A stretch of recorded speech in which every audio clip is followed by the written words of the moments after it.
حدیث میں واقعہ آتا ہے حضرت عبداللہ بن حذافہ کا کہ حضرت عبداللہ بن حذافہ کو جو ہے جہاد کی ایک مہم پر جانے کا اتفاق ہوا تھا سیدنا امیر المومنین عمر بن خطاب کے زمانے میں، اور وہ رومیوں کے جو ہے سپاہیوں کے ہاتھ لگ گئے تھے، وہ بھی، اور ان کے ساتھ کچھ اور صحابہ تھے۔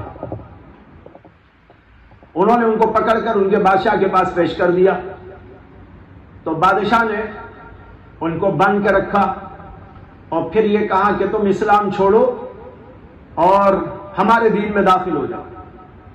انہوں نے کہا ایسا تو ہو نہیں سکتا، تو اس نے بڑی دھمکیاں دی، لیکن دھمکیوں کی وجہ سے بھی انہوں نے اسے کچھ کیر نہ کیا اور اپنے دین کے اوپر قائم دائم رہے۔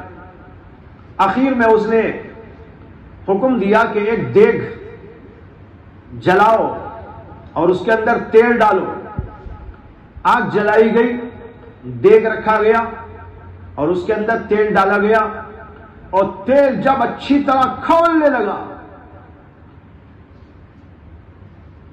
تو عبداللہ بن حذافہ کے ایک ساتھی کو لا کر اس کے اندر ڈال دیا۔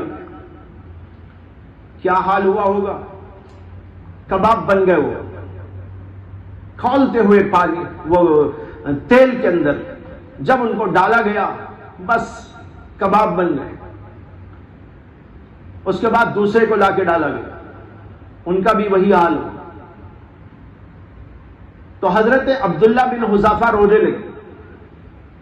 عبداللہ بن حذافہ کو روتا ہوا دیکھ کر بادشاہ نے کہا شاید تم کو اب عقل آ گئی، اب رونے سے کیا فائدہ، ہماری بات مان لو۔ تو اب ان لوگوں کے اس طرح مرنے کو دیکھ کر ڈر رہے ہو، اب تو کم از کم عقل آ گئی۔